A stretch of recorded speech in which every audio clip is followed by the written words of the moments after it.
Halo semua, perkenalkan saya Tio Mutiara Simanjuntak dengan NIM 244450104. Pada video kali ini saya akan membahas tentang lelang. Pertama-tama saya akan membahas tentang apa itu lelang. Jadi, lelang sendiri merupakan kegiatan jual beli secara terbuka untuk umum dengan penawaran harga secara tertulis atau lisan yang semakin meningkat atau menurun untuk mencapai harga tertinggi yang didahului dengan pengumuman lelang. Di Indonesia sendiri, penyelenggaraan lelang diatur oleh Kementerian Keuangan di bawah Direktorat Jenderal Kekayaan Negara atau DJKN, sedangkan kegiatan operasionalnya menjadi tanggung jawab Kantor Pelayanan Kekayaan Negara dan Lelang atau KPKNL. Dapat disimpulkan bahwa lelang adalah penjualan barang kepada para penawar dengan harga tertinggi. Pelaksanaan lelang ini tidak bisa dilakukan secara sembarangan, perlu memenuhi syarat untuk menjadi peserta lelang agar dapat mengikuti lelang. Karena biasanya barang-barang yang dijual merupakan barang-barang yang cukup berharga seperti properti, tanah, dan juga kendaraan. Dalam konteks agraria, lelang biasanya berkaitan dengan penjualan tanah atau hak atas tanah. Objeknya biasa berupa yang pertama hak milik, yang kedua hak guna bangunan atau HGB, yang ketiga hak guna usaha atau HGU, dan yang terakhir merupakan hak pakai. Selanjutnya adalah dasar hukum lelang.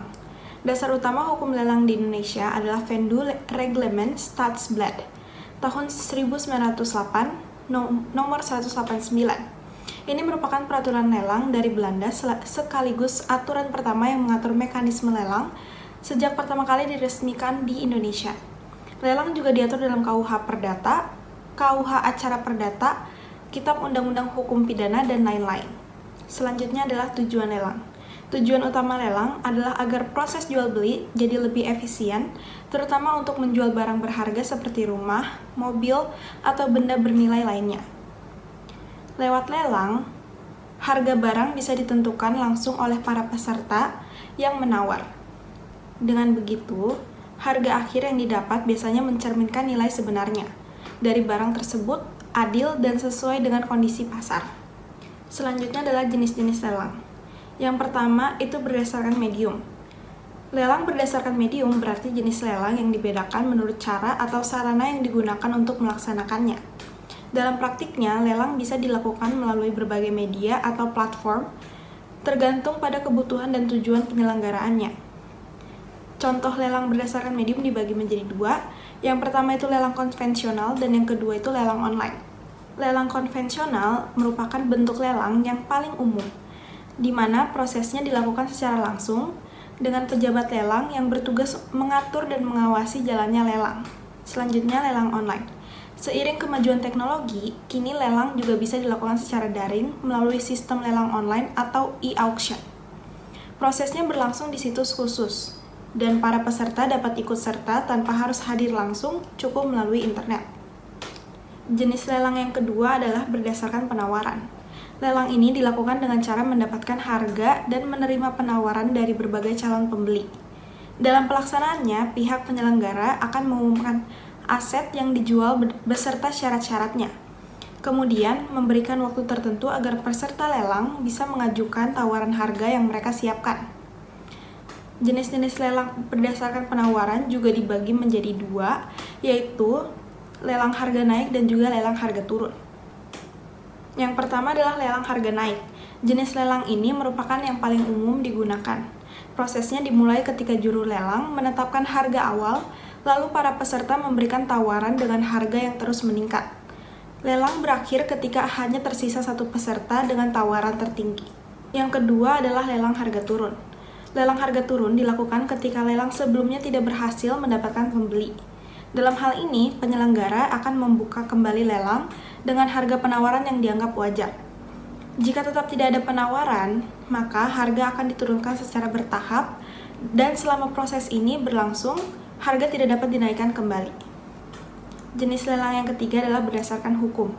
Dalam hal ini, penyelenggara lelang harus melaksanakan proses lelang sesuai dengan peraturan perundang-undangan yang berlaku secara sah dan terbuka. Tujuannya agar penjualan aset atau barang dilakukan dengan cara yang legal, transparan, dan adil sehingga memberikan keuntungan bagi semua pihak yang terlibat serta memastikan prosesnya sesuai dengan ketentuan hukum.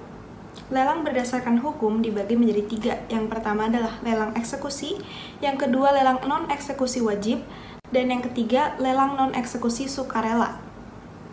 Lelang eksekusi merupakan jenis lelang yang dilaksanakan sebagai pelaksanaan dari titel eksekutorial, yaitu putusan atau ketetapan yang memiliki ketentuan hukum tetap. Lelang ini mencakup berbagai bentuk seperti lelang eksekusi pengadilan, lelang harta pailit, lelang atas hak tanggungan, aset fidusia, barang perampasan negara, barang yang tidak dikuasai negara, serta lelang yang berkaitan dengan piutang negara atau PUPN, pajak, dan bentuk eksekusi hukum lainnya. Yang kedua, lelang non-eksekusi wajib. Lelang ini merupakan proses penjualan yang diwajibkan oleh ketentuan hukum, biasanya dilakukan oleh BUMN, BUMD, atau instansi pemerintah non-PNS. Pelaksanaannya mengikuti peraturan yang berlaku dan dapat mencakup berbagai jenis atau bentuk lelang sesuai kebutuhan. Yang ketiga adalah lelang non-eksekusi sukarela. Lelang ini dilakukan untuk menjual barang milik individu, kelompok, atau badan swasta yang dilakukan secara sukarela oleh pemiliknya. Prosesnya berlangsung secara terbuka dan sesuai dengan ketentuan hukum, tanpa adanya paksaan atau perintah dari pihak berwenang. Selanjutnya adalah syarat lelang di Indonesia. Terdapat 8 syarat lelang di Indonesia. Yang pertama, wajib bersifat transparan sesuai asas dan hukum lelang yang berlaku. Yang kedua, proses penjualan dilakukan dengan cepat dan efisien. Yang ketiga, penjualan lelang wajib didahului dengan pengumuman.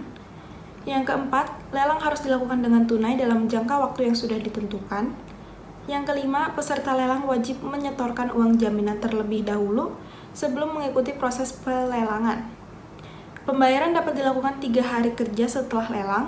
Jika tidak, maka pemenang dianggap puan prestasi. Yang keenam, pembayaran bisa dilakukan dalam lebih dari 3 hari atas persetujuan Menteri Keuangan.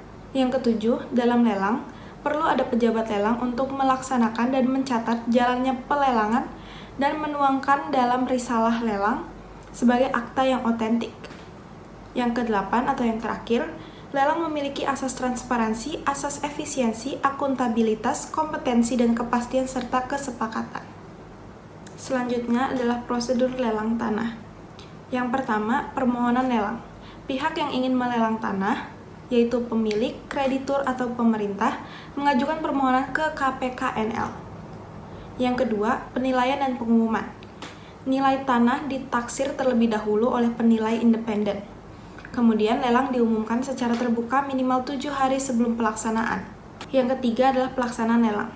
Peserta mengajukan penawaran harga secara langsung atau online. Kemudian pemenang lelang adalah penawar dengan harga tertinggi. Yang keempat adalah pembayaran lelang. Setelah menang, peserta melunasi harga lelang.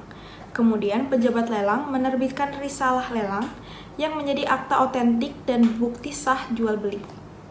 Yang kelima, pendaftaran ke BPN. Pemenang lelang membawa pembayaran lelang ke Badan Pertahanan Nasional atau BPN untuk balik nama sertifikat tanah. Setelah itu, hak atas tanah resmi berpindah tangan. Sehingga jika dijadikan suatu diagram alur, yang pertama itu adalah permohonan, kemudian pengumuman, selanjutnya adalah lelang, pembayaran, dan juga balik nama di BPN. Selanjutnya adalah fungsi lelang bagi negara. Lelang juga menjadi salah satu sumber penerimaan negara. Oleh karena itu, mekanisme lelang diatur oleh Kementerian Keuangan dan terdapat beberapa tujuan dan dampak lelang bagi penerimaan negara, yaitu yang pertama, lelang menjadi pendapatan bagi negara berupa PNBP atau penerimaan negara bukan pajak. Yang kedua, untuk memaksimalkan penerimaan negara, terutama dalam hal aset yang dikelola oleh instansi pemerintah. Yang ketiga, memastikan bahwa aset dijual dengan harga yang optimal sehingga membantu dalam pengembangan ekonomi dan keuangan negara. Yang keempat, status kepemilikan suatu barang yang dikuasai negara menjadi jelas.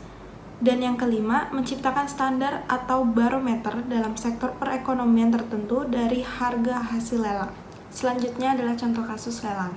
Jadi dalam kasus ini, bayangkan ada seorang nasabah berinisial A.